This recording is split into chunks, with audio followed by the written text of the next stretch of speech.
Real Madrid যখন বল win করার পরে কাউন্টার অ্যাটাক করে, অথবা লিভারপুল যখন বল লুজ করার পরে কাউন্টার প্রেসিং করে, যেটাকে আমরা জার্মান ভাষায় গেগেন প্রেসিংও বলে থাকি, এই দুটি আসলে ট্রানজিশন ফেজের অন্তর্ভুক্ত। অর্থাৎ ধরেন যে আপনার টিমের পায়ে বল ছিল, আপনি অ্যাটাক করার চেষ্টা করছিলেন, সেখান থেকে আপনি বল লুজ করেছেন, এখন অপোনেন্টের পায়ে বল চলে গিয়েছে, সো আপনাকে এখন ডিফেন্স করা শুরু করতে হবে। সেটাকে বলা হচ্ছে ডিফেন্সিভ ট্রানজিশন বা অ্যাটাক টু ডিফেন্স ট্রানজিশন। অন্যদিকে মনে করেন যে আপনার টিমের পায়ে বল ছিল না, অপোনেন্টের পায়ে বল ছিল, দ্যাট মিনস আপনি তখন ডিফেন্স করছিলেন, সেখান থেকে আপনি বলটাকে উইন করেছেন, এখন আপনার কাউন্টার অ্যাটাক শুরু করার সুযোগ তৈরি হয়েছে, সেটাকে বলা হচ্ছে অফেন্সিভ ট্রানজিশন বা defence to attack transition. Assalamu alaikum and welcome to Outside the Box Analysis Presents Football Series Understanding the Game. এর আগের পর্বগুলোতে আমরা আলোচনা করার চেষ্টা করেছি যে একটা ম্যাচে কয়টা কি মোমেন্টস থাকে বা কয়টা ফেজ থাকে, এবং সেখান থেকে অফেন্সিভ ফেজ এবং ডিফেন্সিভ ফেজ নিয়ে আমরা আলোচনা করেছি। আজকের পর্বে আমরা চেষ্টা করব যে দুইটা ট্রানজিশনাল ফেজেস রয়েছে, এই দুইটা ট্রানজিশন ফেজ নিয়ে আমরা আলোচনা করার চেষ্টা করব। সো এই দুইটা ট্রানজিশন ফেজের ক্ষেত্রেই একটা জিনিস খুব ইম্পর্টেন্ট, সেটা হলো চেঞ্জ অফ মাইন্ডসেট। সো ধরেন যে আপনি হয়তো অ্যাটাক করছিলেন, এখন হঠাৎ করে আপনি বল লুজ করেছেন, সো আপনাকে এখন ডিফেন্স করতে হবে। অথবা ধরেন যে আপনি হয়তো ডিফেন্স করছিলেন, এখন হঠাৎ করে আপনি বল উইন করেছেন, এখন আপনাকে কাউন্টার অ্যাটাক করতে হবে।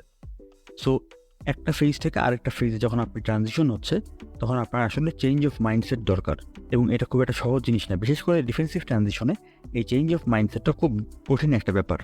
সো যেই প্লেয়ারের চেঞ্জ অফ মাইন্ডসেট যত স্ট্রং হবে, তার জন্য এই ট্রানজিশন ফেজগুলোতে তত বেশি মোর ইফেক্টিভ হওয়ার সুযোগ তৈরি হবে। এবং এই চেঞ্জ অফ মাইন্ডসেটের উপরেই আসলে ডিপেন্ড করে যে একজন প্লেয়ার প্রোঅ্যাক্টিভ নাকি রিঅ্যাক্টিভ।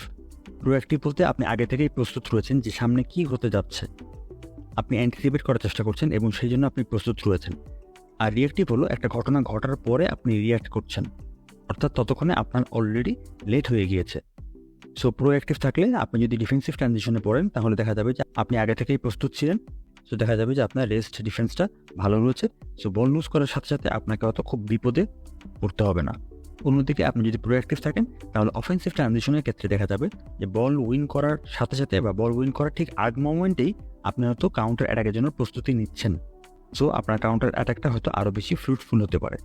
এবং বেশিরভাগ ক্ষেত্রে ট্যাকটিক্যাল ফাউল যেগুলো হয়, সেগুলো আসলে এই ট্রানজিশন ফেজেই বেশিরভাগ ক্ষেত্রে হয়ে থাকে। তো ট্রানজিশন ফেজে এক একটা টিম আসলে একইভাবে খেলে থাকতে পারে।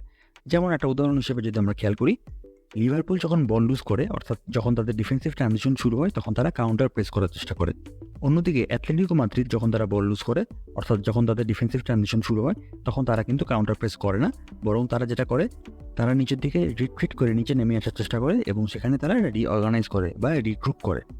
অন্যদিকে অফেন্সিভ ট্রানজিশনের ক্ষেত্রে যদি আমরা খেয়াল করি, রিয়াল মাদ্রিদ যখন বল উইন করে কাউন্টার অ্যাটাকের জন্য, তখন তারা সাথে সাথে কাউন্টার অ্যাটাক করার চেষ্টা করে ভিনিসিয়াস জুনিয়র, রদ্রিগো তাদের মাধ্যমে। অন্যদিকে বার্সেলোনা যদি ইজিলি বল উইন করে, তখন বেশিরভাগ ক্ষেত্রেই দেখা যায় যে তারা আসলে বল পজিশন ধরে রাখার চেষ্টা করে, বল পজিশন মেনটেন করার চেষ্টা করে। সো এক একটা টিমের ট্রানজিশন ফেজে এক এক রকমের স্টাইল থাকতে পারে।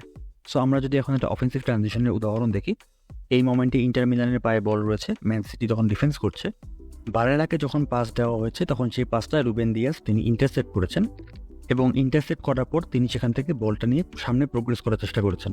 সো ম্যান সিটি ডিফেন্স করছিল, এখন ম্যান সিটি বলটা উইন করেছে, দ্যাট মিনস ম্যান সিটি এখন অফেন্সিভ ট্রানজিশনে যাচ্ছে, অর্থাৎ ডিফেন্স টু অ্যাটাকে যাচ্ছে।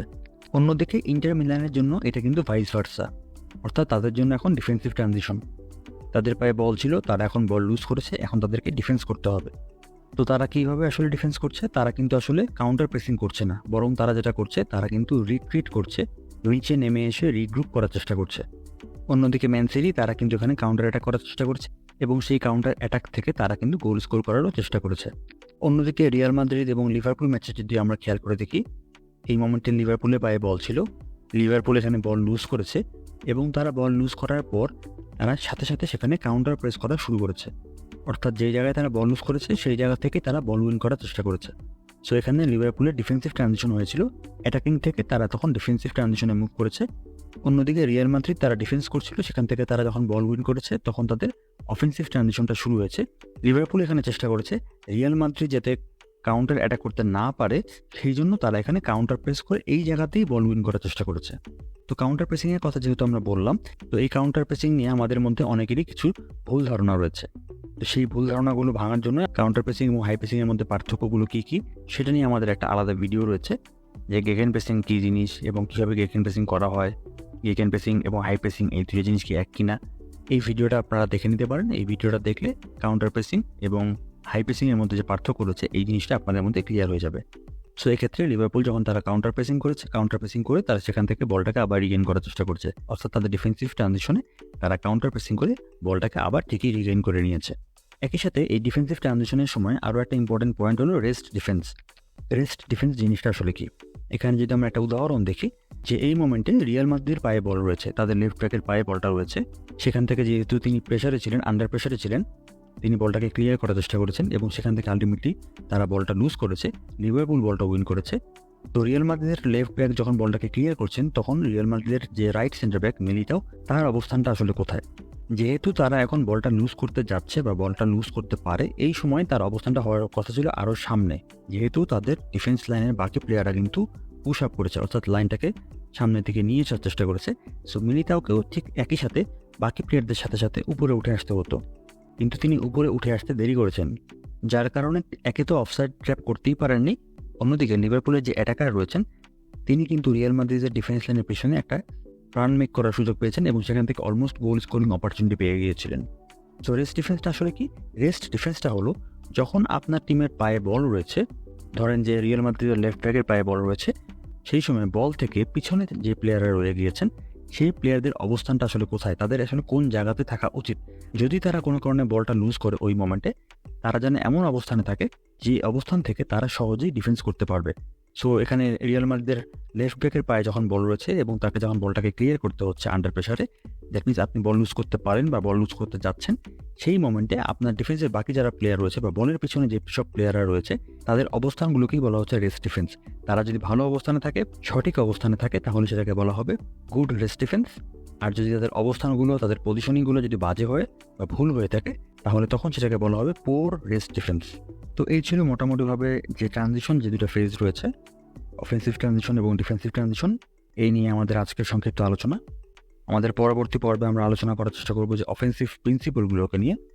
সেই পর্ব দেখার আমন্ত্রণ জানিয়ে আজকের মতো আমরা এখানেই বিদায় নিচ্ছি। সবাই ভালো থাকবেন। আসসালামু আলাইকুম।